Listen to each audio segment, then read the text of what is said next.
Eu estou aqui para dar as boas-vindas a todos vocês, em nome de todos os diretores do campus. O campus de São Carlos decidiu, há 3 semanas atrás, iniciar esse processo, que era o processo de discussão do processo eleitoral ou da sucessão reitoral. A ideia, essencialmente, era não aguardar a reunião de 1º de outubro do Conselho Universitário, porque estamos preocupados não com o processo em si, mas especialmente com os projetos para a Universidade de São Paulo. Esperar resolver um processo que é o que nós podemos chamar, que seria metodologia de como vai ser feito, sem olhar para os projetos, julgamos, todos os diretores do campus, que seria um prazo relativamente curto, então nós resolvemos que faríamos os convites aos colegas professores que se dispuseram ou estão se dispondo a ser candidatos. O professor Hélio tem vários artigos publicados, atualmente ocupa o cargo de vice-reitor. Ele fez pós-doutorado na Yale University no período de 77 a 78. Ocupou vários cargos dentro da Universidade de São Paulo, tem trabalhado em prol da universidade em diferentes momentos do ponto de vista administrativo. Ele, para São Carlos, tem um papel importante no processo de implantação da Área 2, foi o presidente da comissão de implantação da Área 2 no momento anterior, nesse momento da gestão atual, é o presidente da comissão de implantação da Área 2 e tem nos ajudado a fazer com que a Área 2 do campus, de certo modo, tenha atingido o estágio que nós estamos lá. Em decorrência disso, o campus, em 2011, se eu não estou enganado, então fez uma solicitação à Câmara Municipal e o professor Hélio, então, recebeu o título de cidadão são-carlense em retribuição a todo o trabalho que foi feito aqui para São Carlos. Além da universidade, o professor tem desenvolvido atividades junto à Fundação de Desenvolvimento Administrativo, Núcleo de Política de Gestão Tecnológica, na própria FUVEST, e aí tem trabalhado na área de pesquisa em economia, com ênfase na mudança tecnológica e desenvolvimento econômico. Então, esse é mais ou menos o perfil do professor Hélio, e aqui é ele que vai nos falar sobre, então, as propostas e os projetos para a Universidade de São Paulo. Professor Hélio. Bem, boa tarde a todos. Para mim, estar aqui com vocês, começar os debates para a candidatura da gestão reitoral de 2014 a 2017, é um lugar muito especial. Como falou o professor Hernandes, eu tenho acompanhado o desenvolvimento desse trabalho aqui no campus de São Carlos há bastante tempo. Eu fui vice-reitor na gestão do professor Melfi, já naquele momento se instalou a comissão de implantação do Campus 2, num processo democrático, criação de um campus temático. Tudo isso para nós tem sido uma experiência muito recompensadora. Então, começar aqui é um bom lugar para começar a questão aí das propostas para a USP no período de 2013 a 2017. Como o professor Hernandes falou, eu vou fazer uma apresentação de mais ou menos meia hora. Eu tenho um material adicional, aí, uns anexos, que se forem necessários nós poderemos apresentar, mas eu acredito que o mais importante é o debate para esclarecer os vários temas que estão sendo colocados pela oportunidade de uma disputa de reitor para a Universidade de São Paulo. A agenda do nosso trabalho apresenta aí um pouco do que nós somos hoje, o tema do Plano de Desenvolvimento Institucional, Inclusão Social, Equilíbrio Econômico-Financeiro, e me antecipando um pouco o que o professor Hernandes falou, a estrutura de poder está no final da apresentação, não tinha sido combinado, e depois um fechamento desses trabalhos. O tema da USP hoje vai ser apresentado aqui de uma forma muito sumária. E algumas proposições que estão aí, eu acho que o material que está sendo apresentado ficará disponível para todos, da minha parte já está disponibilizado. Eu acho que é importante dizer que a USP é uma universidade grande, um dos temas sempre presentes é se ela é uma universidade extra large, como algumas pessoas têm dito, e que não poderia mais crescer porque seria grande o suficiente. De qualquer forma, ela é muito grande, os números vão mostrar, e tem apresentado aí, desde o período que nós temos informações mais precisas, estatísticas, que vêm com autonomia financeira em 1989, ela tem desempenhado de forma muito positiva, alcançando níveis crescentes de excelência nas várias atividades fim, todas elas. É apontado em todos os rankings internacionais como a melhor universidade da América Latina. Isso nos orgulha muito e é um desafio permanecer num patamar como esse e talvez alcançar patamares mais elevados. Todos os indicadores apontam que a USP é uma universidade de pesquisa, com grande destaque nas áreas de ensino e cultura. Esse é um dos temas importantes da universidade. Nós vamos mostrar alguns dados que mostram como nós somos vistos em comparação com outras universidades do mundo e que a nossa ênfase em pesquisa permite caracterizá-la como universidade de pesquisa, não uma universidade de ensino como ocorre em outros casos. O conceito-chave da nossa proposta é a busca da inovação.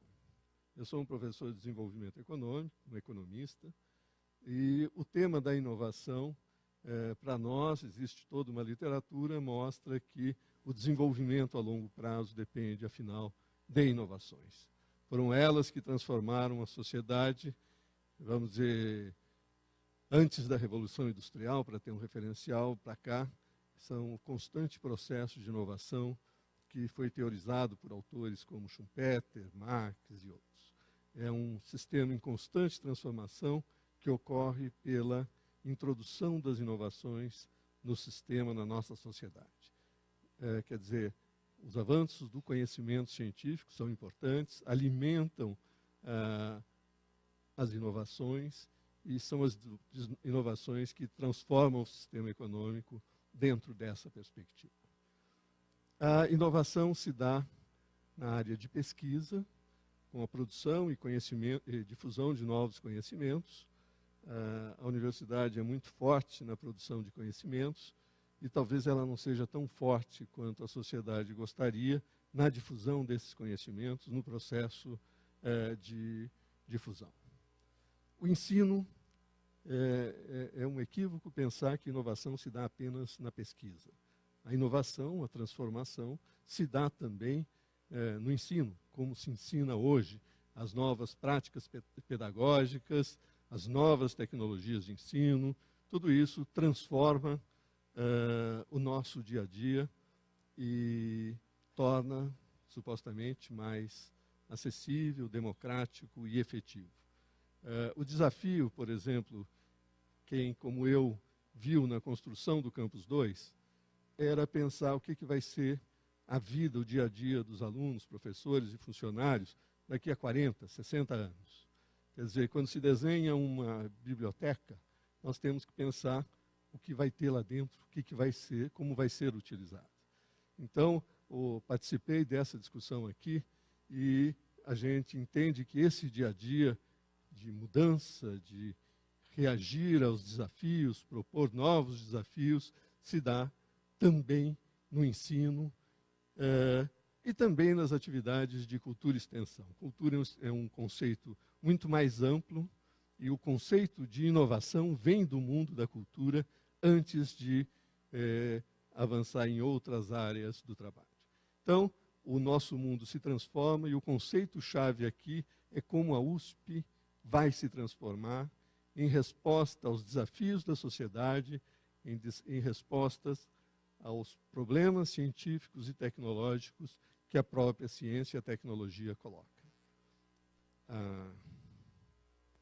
Alguns números da USP, tem USP em números em todo canto, mas para dar ideia da dimensão, talvez valha a pena lembrá-los, que 58 mil alunos de graduação, 249 cursos, 28.500 de pós, em 239 programas, 6 mil títulos outorgados, isso em 2012, na pós-graduação, sendo 3.500 mestrados, 2.500 doutorados, 86 programas com nota, avaliação CAPES 6 e 7, é um padrão excepcional dentro do país, e 5.860 docentes, que é um número bastante expressivo também.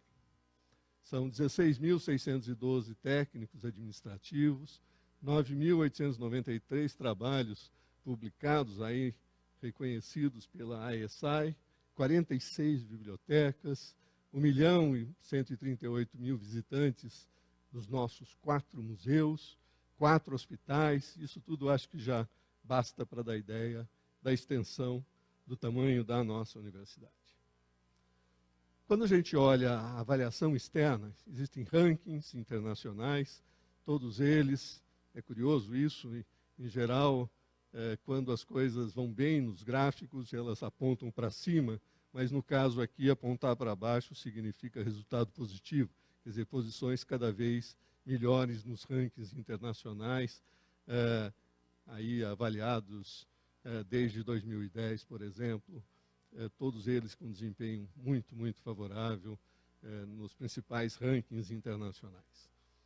Nós queremos manter essa posição, é um reconhecimento externo, o país é um país carente de reconhecimento externo, frequentemente, e aqui é um momento de orgulho para nós. O número de docentes e funcionários, tendo aí como referência 95, mostra o crescimento de cerca de 1.000 docentes a partir de 2003 e cerca de 2.000 funcionários nesse mesmo período. Quer dizer, a universidade está em expansão nesses últimos 10 anos aqui apresentados.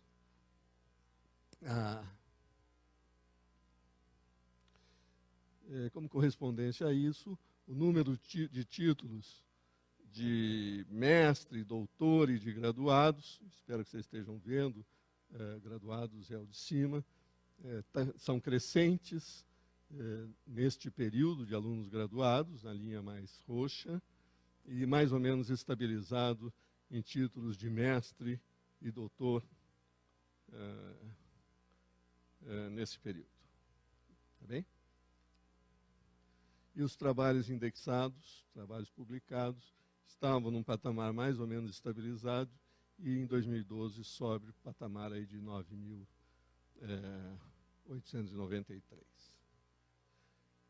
Esse trabalho aqui, essa figura, ela procura comparar a USP em vários indicadores com um conjunto de universidades europeias. Aqui nós estamos querendo como nos vem olhando os nossos números.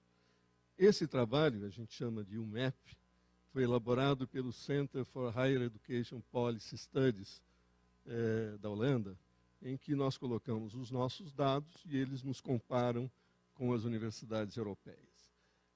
Quando a pétala é grande, quer dizer, ela pode, isso aqui seria 100%, sinal de que nós temos uma grande ênfase. Por exemplo, o vermelho é a pesquisa, nós somos muito fortes em pesquisa e talvez menos fortes na difusão dessa pesquisa, em comparação internacional. Tá bem? Uma universidade de pesquisa, como eu diria, são indicadores que não se pretendem somar ou agregar, como nos rankings apresentados anteriormente. Tem muita gente que resiste a essas agregações por vários argumentos, e aqui estão eles desagregados dentro dessa metodologia. Nós somos muito fortes também em alunos, que é sobretudo esta coluna, somos relativamente fracos na orientação internacional. É claro que aqui tem uma espécie de covardia, nós estamos comparando com universidades europeias, e ali andar 50 quilômetros às vezes significa mudar de país ou mais de uma vez. Mas, de qualquer forma, apesar de toda a ênfase nossa de orientação internacional, nós temos que trabalhar muito ainda para chegar a patamares mais adequados. A troca de conhecimentos, às vezes, certos indicadores, nós estamos abaixo do padrão internacional. Não fazemos esse intercâmbio com tanta força. Uma certa surpresa para nós, que estávamos trabalhando nesse projeto, o engajamento regional é forte dentro da USP. Quer dizer, o impacto regional nosso é muito significativo. Eu acho que basta disso. Tem aqui, talvez valha a pena, esse Student Profile. Ele é pequenininho aqui por falta, na comparação internacional, de ensino à distância, coisas desse tipo. Os indicadores estão disponíveis para todos aí no site da CPA, Comissão Permanente de Avaliação. Isso aqui, então, tem a desagregação dos 29 indicadores que eu já passei, já comentei anteriormente. Então, ela é grande, universidade de pesquisa, ainda pouco internacionalizada, impacto regional muito significativo. Vamos falar agora do Plano de Desenvolvimento Institucional. Eu, como vice-reitor da universidade, sou presidente da chamada Comissão Permanente de Avaliação, CPA. A CPA,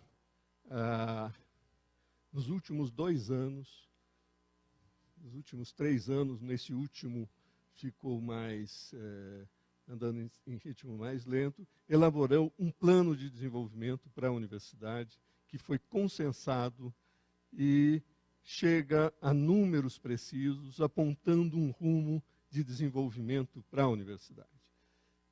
Como eu fui presidente dessa comissão, como trabalhei intensamente nesse trabalho, há uma espécie de compromisso implícito de que, se eleito, levarei adiante essas ideias que estão lá, estão colocadas lá. Vamos falar um pouco delas, e quem quiser pode procurar na CPA, Comissão Permanente de Avaliação, tem todo o documento do chamado PDI. Esse documento do PDI foi elaborado, então, pela CPA, teve 3 encontros para debater suas propostas, foi criticado pelas unidades, administrações, docentes de fora, especialistas, nesses 2 anos intensos de trabalho. O PDI é consensual, apresenta metas específicas, com valores numéricos sempre que possível. Então, temos consensos, por exemplo, vamos internacionalizar. Mas quanto? De que forma se mede isso? Vamos, sei lá, aumentar o número de vagas, ou não? Se sim, quanto? 100 vagas por ano, 200 vagas, aonde isso será feito? Então, o PDI tem números, afinal de contas. Trata-se de um modelo de planejamento aberto a inovações, não é nada fechado. Quer dizer, quando nós fizemos a biblioteca aqui do Campus 2, uma das características dela, que me orgulha muito ter participado, foi de ser um espaço aberto. O que vai ser uma biblioteca daqui a 40 anos?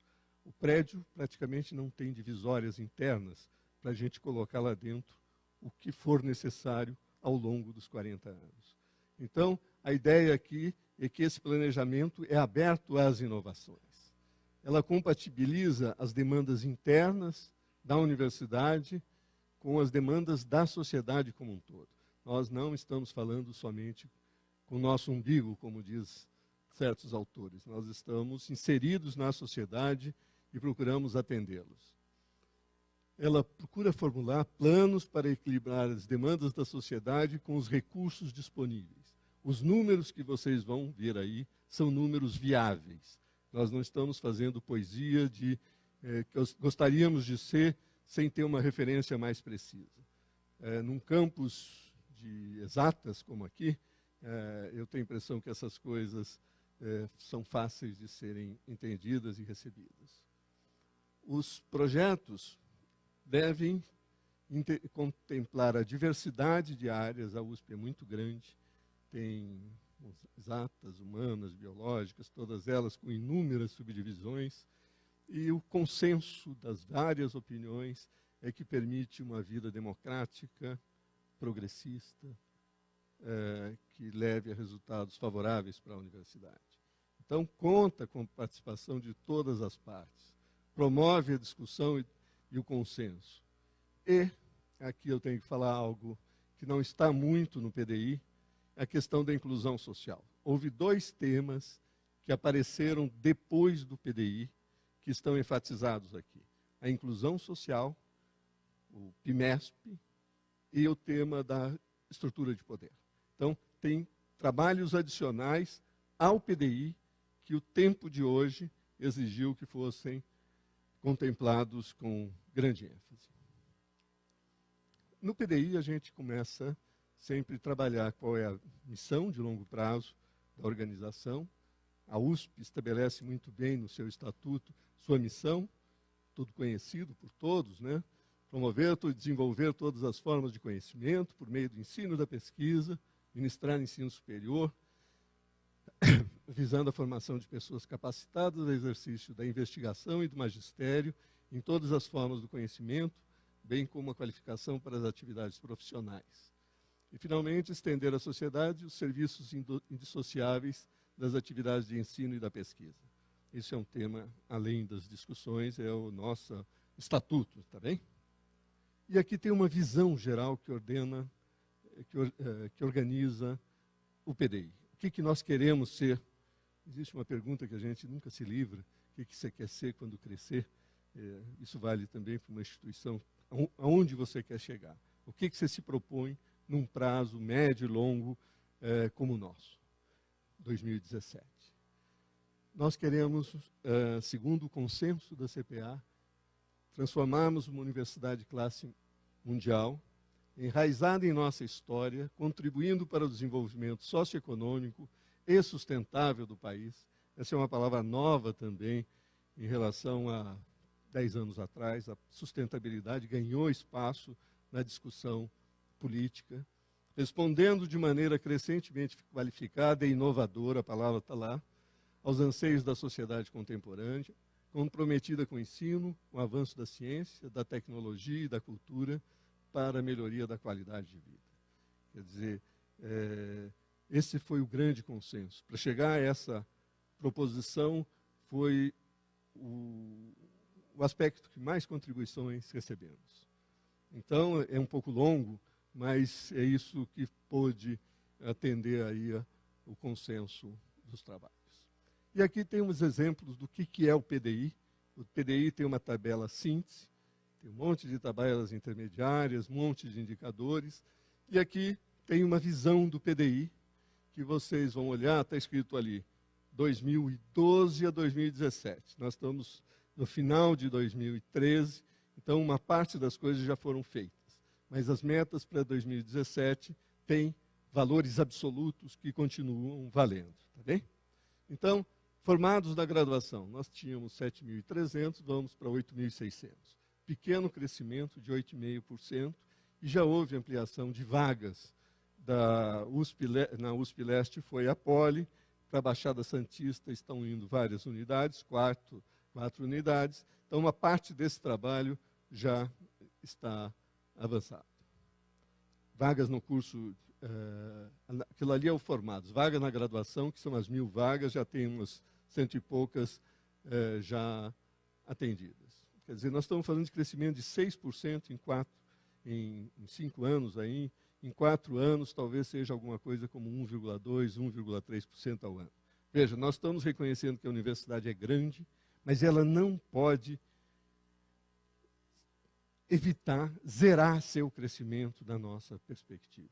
Existem muitas unidades, muitos cursos, muitas propostas acadêmicas em andamento que nós não podemos sufocar, enrijecer. Tem propostas, por exemplo, da engenharia aqui, que estão caminhando, engenharia hídrica é uma delas, que estão avançando, o departamento de um curso de engenharia, de geografia, tudo isso, você falar cresce zero, significa talvez tornar impossível. Eu queria lembrar, como economista, que no nosso ambiente existe algo como se chama o efeito catraca. A gente avança, mas é muito difícil recuar. Então, se nós criamos um curso, em algum momento no passado, ele não se mostrou bem-sucedido, é muito difícil fechar. Então, a proposta de crescimento zero talvez fosse, eu cresço aqui e reduzo lá. Aqui tem um certo realismo dizendo, é muito difícil reduzir lá, num prazo tão curto como esse, o que comprometeria o crescimento. Então, um pequeno crescimento é para acomodar estas demandas imediatas que aí estão, e o trabalho de corrigir os erros do passado será feito de forma com mais tempo. É um crescimento cauteloso, com muito critério, que nós estamos propondo. Eu quero dizer também que esses indicadores contaram com a colaboração das pró-reitorias, de todo mundo. Quer dizer, foram sugestões que vieram do ponto de vista institucional, de unidades, departamentos, pró-reitorias. Nós não tiramos, em inglês se diz out of blue sky, quer dizer, do nada. São propostas amadurecidas nas várias instâncias que estão consolidadas aqui dentro. Excelência no curso de pós-graduação, crescer em 25% os programas de 5 e 7, com um crescimento de títulos para a ordem de 6 mil. Não são tantas, não se preocupem, são mais uma tabelinha dessa e a gente tem ideia do que está no PDI, aonde nós nos propomos chegar a partir dessa edição. Os trabalhos indexados, 8.500, chegar a 10.200, nós estamos perto dos 10.000 no último número de 2012. Houve um salto muito grande de 2012 em relação a 2011, como eu mostrei anteriormente, e essa meta aí fica muito facilmente alcançável. Bolsas de estudos, nós queremos que as 4.150 oferecidas em 2012 cheguem a 4.700. A integração com a sociedade, cursos de extensão têm um crescimento de 15%, crescimento de museus 15%, tudo isso é extremamente viável. Talvez esse número de crescimento de visitantes de museu já esteja superado esse ano, com o MAC lá do Ibirapuera. E o crescimento dos atendimentos de saúde da ordem de 10%, o que a reforma do HU acomoda com muita facilidade. Apoio ao estudante, queremos que todos os alunos de maior carência socioeconômica tenham o apoio de moradia. Nós estamos falando dos chamados P1 aqui, eu tenho certeza que os alunos sabem bem do que eu estou falando, então é um compromisso que se torna ainda mais ambicioso se a gente lembrar do programa de inclusão social, que deve trazer alunos de um perfil socioeconômico inferior, então teremos que apoiar isso para atender às metas que a universidade está comprometida. A internacionalização deve crescer em 50%.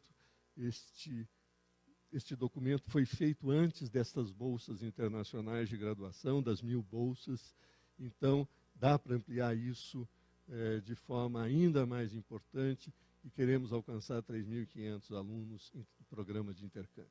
A ênfase aí de 50% em relação àquele patamar não é inviável. Os investimentos, nós queremos que, em geral, a universidade gaste cerca de 4% do seu orçamento global em investimentos. Isso sem comprometer a estabilidade econômico-financeira da universidade. Isso é chamado de investimento estrutural de 5%, permanente, que consigamos fazer isso nesse horizonte de tempo. O tema da sustentabilidade é um tema de ampliar aí os programas de uso racional de água, energia, USP Recicla, e criação de um plano diretor socioambiental para todos os campi, com a implantação do programa de compras certificadas, o Green Computing e daí para frente. O item 13, gestão, também já estamos avançados na implantação do sistema do Cloud Computing. Isso dá uma certa ideia do que é o PDI. Tá bem? Então, trabalhamos no PDI, temos metas, e como participei dessa elaboração, fui presidente da comissão, só me resta me propor a implementá-lo, evidentemente, com alterações que virão ao longo do tempo e novos temas como a inclusão social. O que está aqui escrito aí é o que foi aprovado no Conselho Universitário, a última sessão do Conselho Universitário, em que nos comprometemos a chegar aí, até 2018, com 50% dos alunos matriculados em cada curso, tendo cursado integralmente ensino médio em escolas públicas, e dentro desses 50%, oriundos, 50% desses 50%, o percentual de pretos, pardos e indígenas deva alcançar o percentual verificado no censo demográfico do IBGE para o Estado de São Paulo. Isso é da ordem de 17%. Tá bem? O Conselho Universitário se propôs o aumento e criação de bônus, está valendo para esse vestibular, o aperfeiçoamento do programa dos embaixadores, a criação no programa de preparação para o vestibular e a ampliação dos locais de prova da FUVEST no Estado de São Paulo. Vejam, para fazer isso, vai ter que ter um trabalho até 2018, um trabalho evolutivo, acompanhando medida por medida, ano por ano, os progressos que nós estamos alcançando, se bastam, o que tem que ser aperfeiçoado, mas é um compromisso da universidade que nós vamos ter que seguir. Essa proposta votada no Conselho Universitário foi uma resposta a uma imensa pressão da sociedade sobre as universidades públicas para que tivesse mais inclusão social. O Conselho Universitário manifestou seu apreço pela sua autonomia acadêmica e fez algo diferente, original. Não era a proposta do governo do Estado de São Paulo, não era uma das propostas que circulavam na Assembleia Legislativa que poderiam vir como imperativos para a universidade. Então, foi uma manifestação de nossa força, do nosso apreço pela atividade acadêmica. Ela enfatiza o mérito, exige esse trabalho evolutivo de acompanhamento do processo, a nossa comunidade vai ter que lidar com isso, exige, como dizia antes, ampliação da política de permanência e formação estudantil, para atender um perfil mais carente, certamente, exige a busca de instâncias oficiais, Secretaria de Educação e daí para frente, para termos parceiros que lidem, que nos ajudem a alcançar essas metas. Talvez a licenciatura nossa possa ser reformulada para formar professores que ajudem a preparação dos alunos e professores para atender essas metas. E talvez uma busca sistemática de candidatos qualificados. Eu sei que nesse campus aqui, muitas unidades, se não todas, buscam alunos sistematicamente, mas isso não é uma prática comum na universidade e nós esperamos que isso seja generalizado. Equilíbrio econômico-financeiro. Esse é um tema também de grande envergadura. Quem leu o último informativo da DUSP mostra lá uma porção de tabelas, uma página com reflexões sobre a situação econômica e financeira da USP. Nós temos investido bastante, nós temos implementado grandes avanços de infraestrutura, de carreiras de servidores técnicos administrativos, de docentes. Então, está no momento de avanços significativos nessas várias dimensões, melhoria no cloud computing e daí para frente.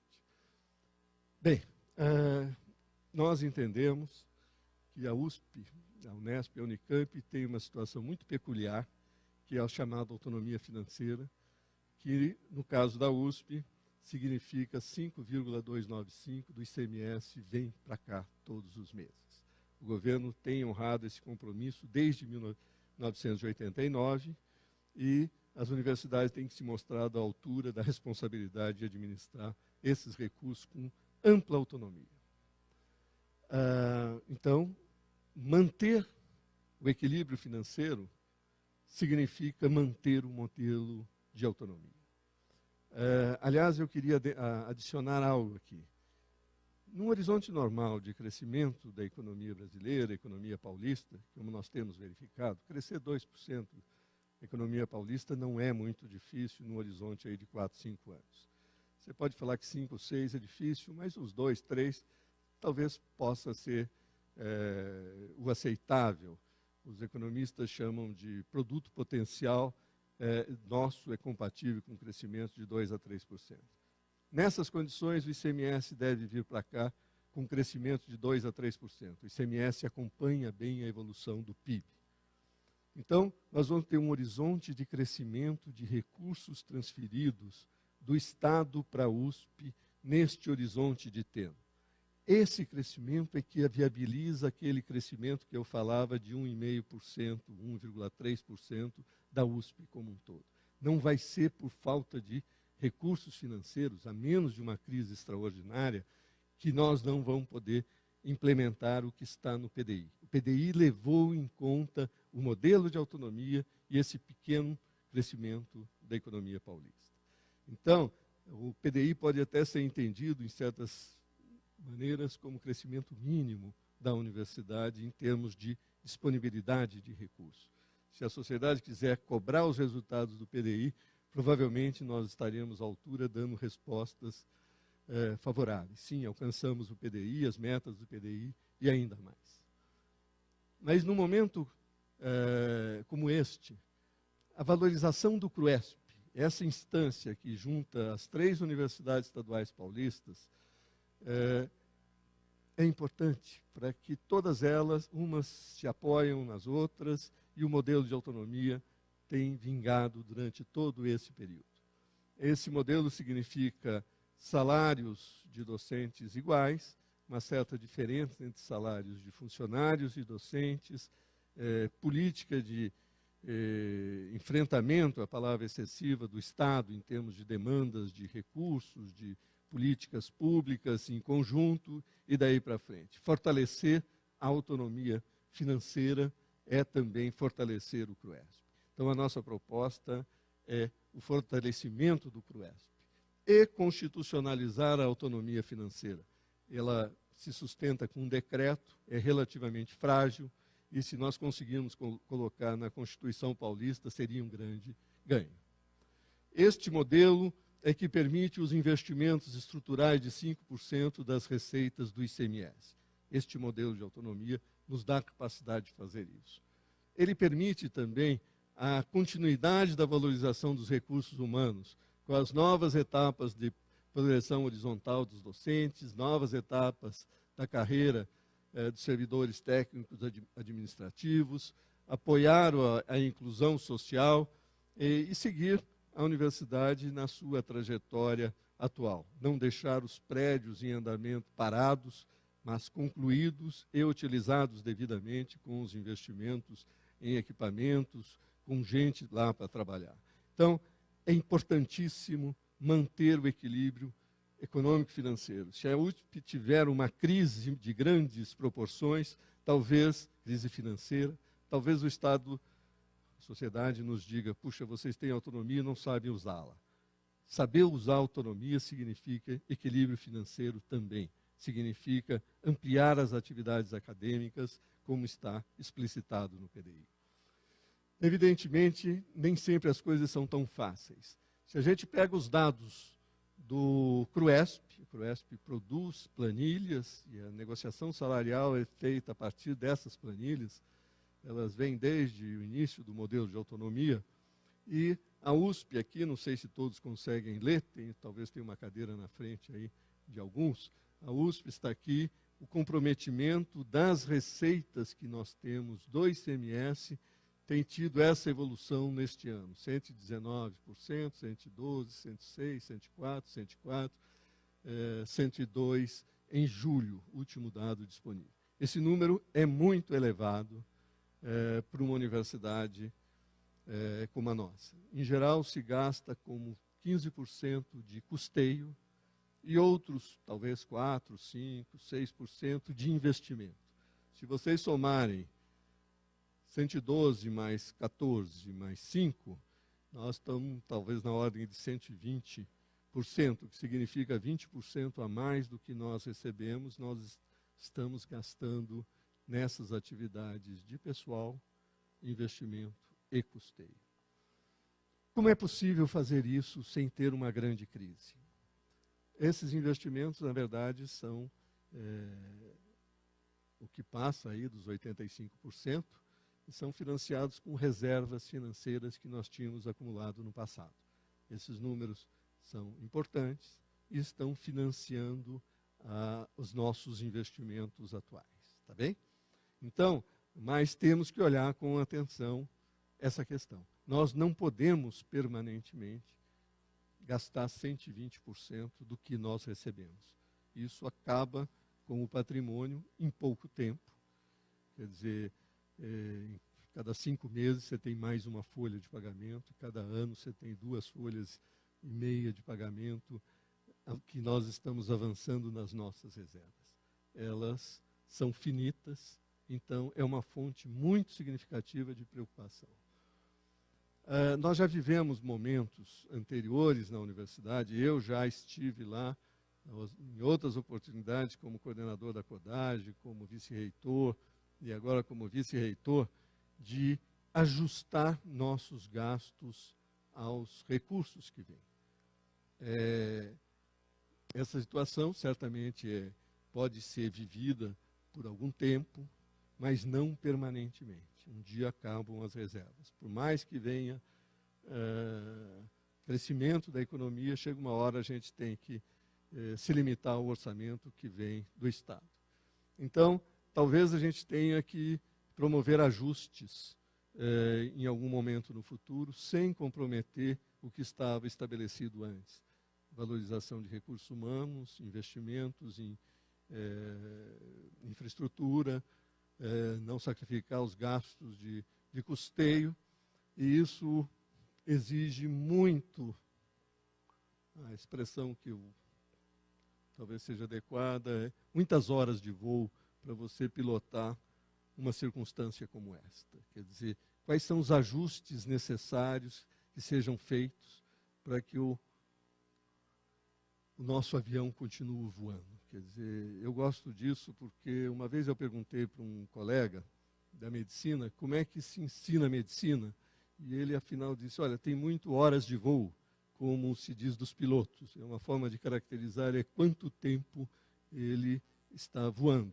Aqui, como se aprende a gerir financeiramente uma universidade, lembra um pouco disso. Precisa ter muitas horas de voo para fazer os ajustes necessários para que não haja uma crise importante. Então, o tema equilíbrio econômico-financeiro é extraordinariamente importante para que tenhamos autonomia e que possamos seguir a nossa trajetória tão favorável aí dos últimos anos.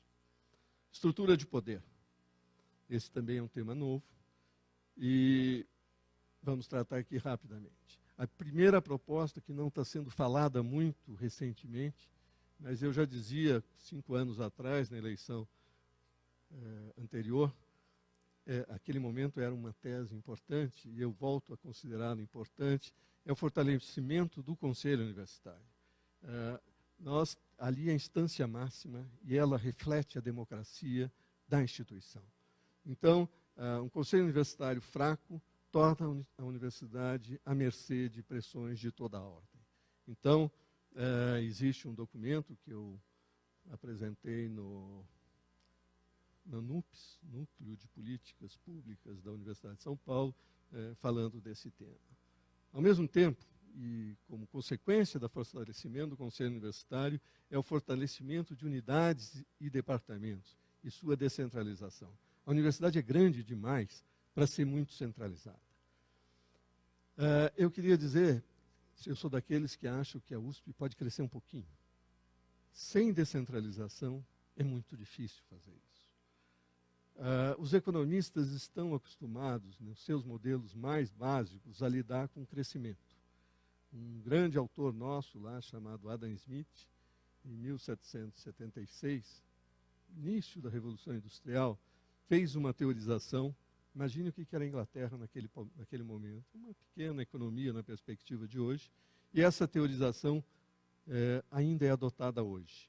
Quer dizer, há um modelo descentralizado que comporta escalas de operação extraordinariamente mais elevadas do que aquelas pensadas anteriormente. O nosso desafio aqui da universidade é compatibilizar esta descentralização, unidades com muita autonomia, para que possamos desenvolver nossos talentos e nossos projetos. Também a ampliação dos campi universitários, na sua autonomia, é importante. Quer dizer, diretores, departamentos, campos universitários valorizados na sua autonomia. Algo como subreitores nos vários campi maiores, com maior população, é uma proposta que eu acho que pode ser avançada.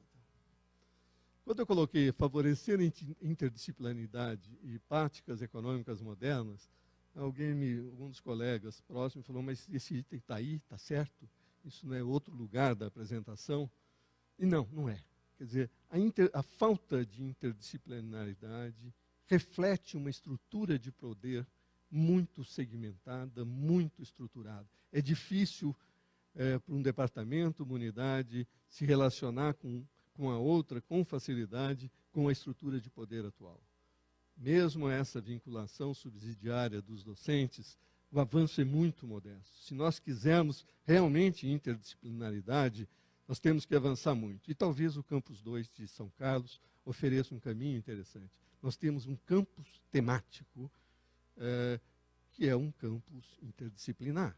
Nós estamos trabalhando nesse campus, criando uma área em que os projetos adicionais que vêm de FAPESP, CNPq, da própria reitoria, possam ser abrigados num espaço comum. Isso é uma criação aqui que mostra que isso só pode ocorrer com uma estrutura de poder que facilite a interação entre as várias unidades. O Campus 2 é um exemplo estimulante nessa direção. É importante na estrutura poder que o forte consenso sobre a necessidade de mudança para que essa estrutura de poder seja mais democrática e representativa se imponha. O que está dito aqui é que se neste ano de 2013 nós não conseguirmos grandes avanços, isso demora tempo. Não sei se haverá possibilidade de fazer tudo isso até o final do ano. Há um compromisso aqui que até 2014 o processo esteja finalizado. Quer dizer, tenhamos novas condições de trabalho em termos de estrutura de poder. Compromisso para uma nova gestão que me parece que se impõe no momento. E está dito abaixo que decisões dessa envergadura exigem algum tempo para a obtenção de consenso. É nesse sentido a cautela anterior. Se não der para fazer esse ano, vamos fazer o avanço que for possível, vamos no ano que vem concluir esse trabalho.